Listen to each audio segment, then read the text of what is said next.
Good morning. Thank you very much for this kind of invitation. It's my honor and privilege to be here. My name is Michael Lim, and I'm at Stanford University. I'm going to talk to you today about focused ultrasound and immunotherapy. These are my relevant disclosures. It's been an exciting time for immunotherapy this past decade. And if you look, there's an unprecedented numbers of FDA-approved indications for immunotherapy, particularly checkpoint inhibitors. But if you look overall at what we've accomplished over the past 10 years, while we've seen some impressive responses and no doubtedly have cured some patients, the response rates are still low. Only about 20 to 30% of the patients respond. In addition, patients have severe toxicities that could be life-threatening in both the responders and non-responders. And even in the patients that do respond, they do develop resistance. So clearly we have room to improve immunotherapies for gliomas. Immunotherapies overall. Now, in terms of the story for gliomas, checkpoint inhibitors were very, initial data suggests that checkpoint inhibitors were going to potentially work. There was preclinical models. This was Dr. Peter Fecchi's work showing anti-CTLA-4 improved survival in animals. And, Jing Zhang, when she was in my lab, showed anti-PD-1 improved survival. The red line showed that anti-PD-1 with radiation was even better, but I'll go over that point in a minute. As a side note, I was lucky enough to see one of the first patients treated with anti-PD-1 during my time at Hopkins. And they were treated with this drug called MDX-110, which turned out to be Opdivo later.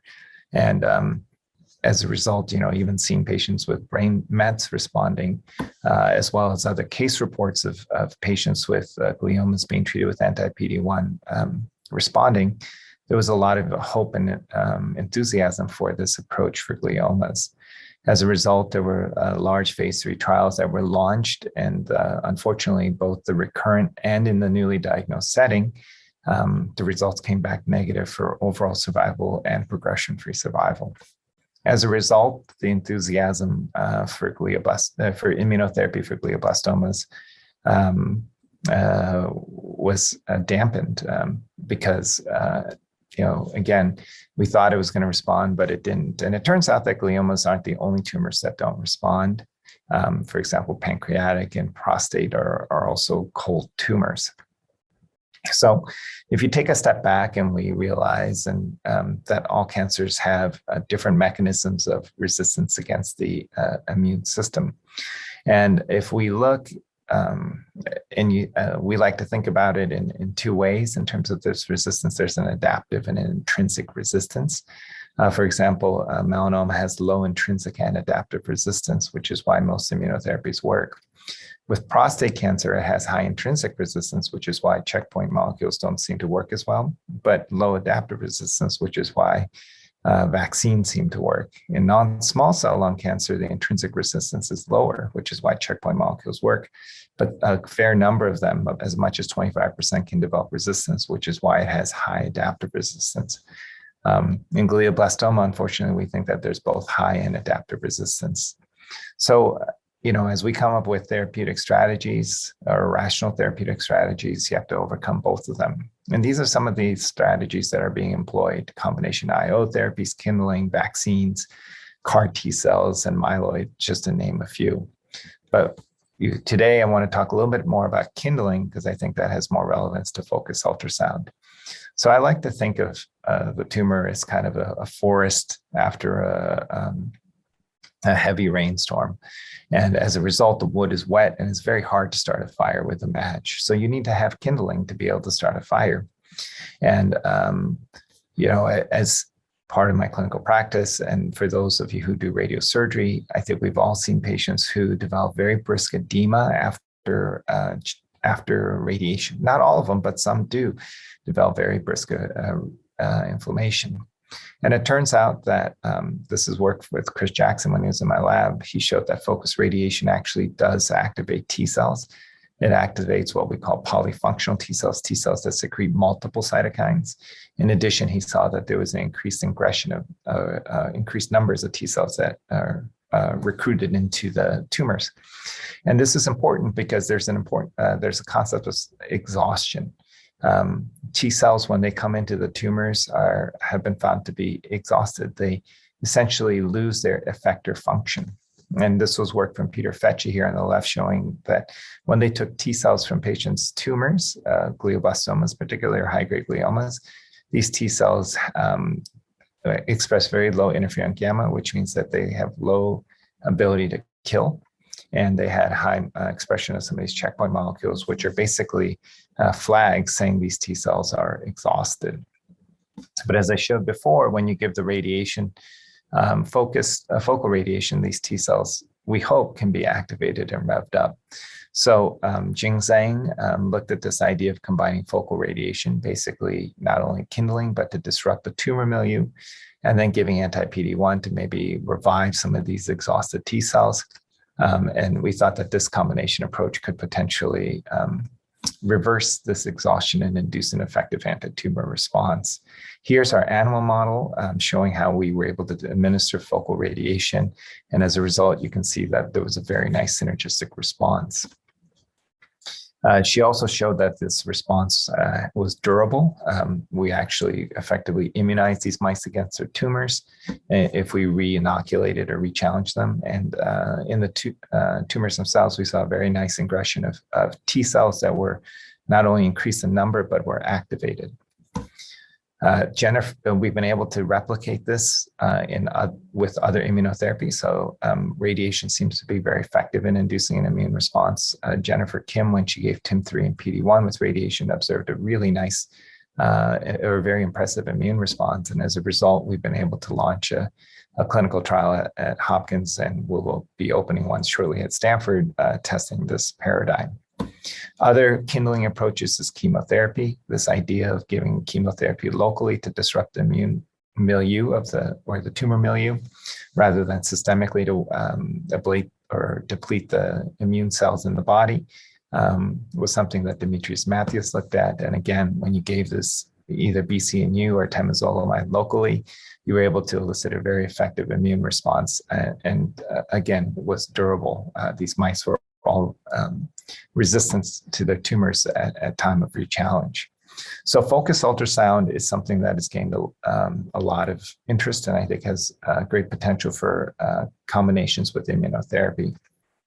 Initially, people looked at using focused ultrasound to open the blood-brain barrier, but focused ultrasound also can induce an immune response. This is a very nice study by Dr. Curley showing that when you gave focused ultrasound with microbubbles, you can actually get very robust increase in interferon gamma, which suggests that maybe you could get activated T cells, and you could actually get some monocytes to come in. This was work by Dr. Chen, where they gave focused ultrasound with IL-12, and they showed very nice ingression of immune cells and improved survival in these animals. Dr. Heimberger gave anti-PD-1, or Dr. Sabag in Dr. Heimberger's lab tested this combination of, again, using sonication with anti-PD-1, and showed again that this was a synergistic response, and again was a potentially, that this combination could be effective.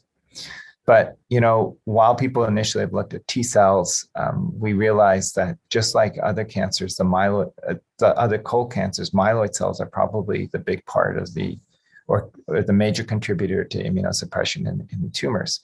And this is the stain CX3CR1 staining by Magda, who was in my laboratory.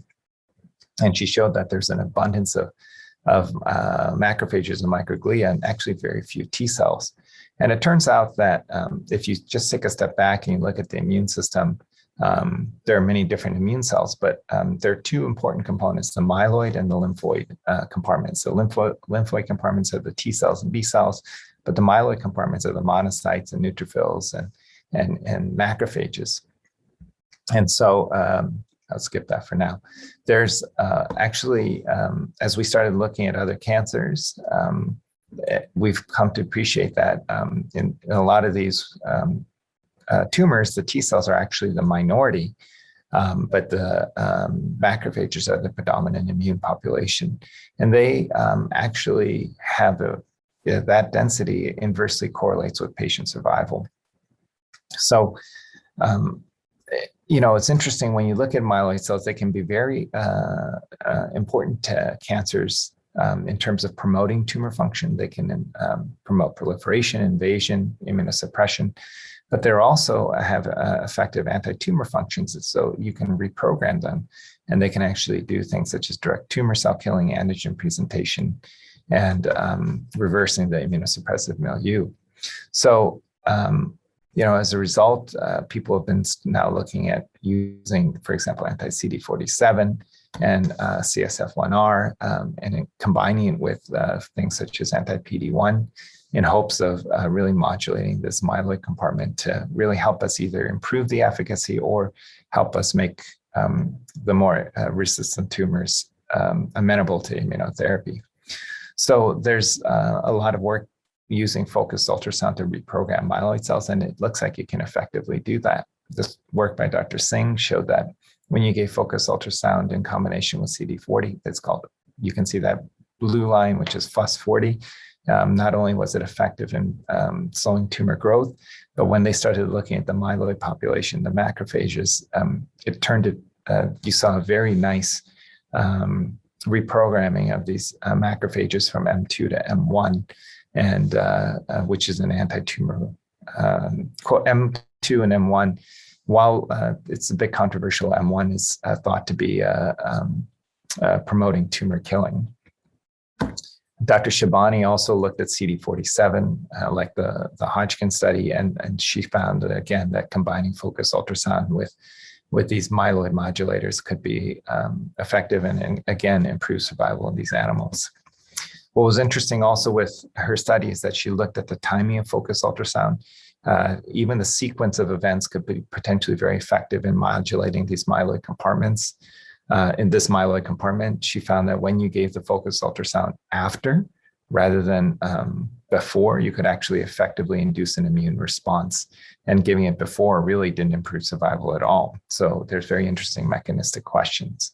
So in conclusion, immunotherapy has been disappointing for gliomas because of the high intrinsic and adaptive resistance. Combination approaches are one approach to overcoming this resistance. And I think amongst the focal therapies that I've discussed, focused ultrasound is very exciting. Focused ultrasound seems to activate the myeloid cells, and maybe it can even overcome the exhaustion of our T cells.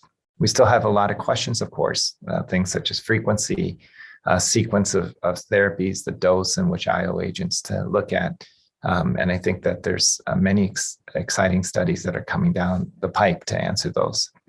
I want to also acknowledge the folks in my laboratory who are behind this work, as well as the clinical trials group that I've worked with over the years. So I want to acknowledge all the people I've worked with over the years to get the trials off the ground, and want to acknowledge my funding. Thank you for your time.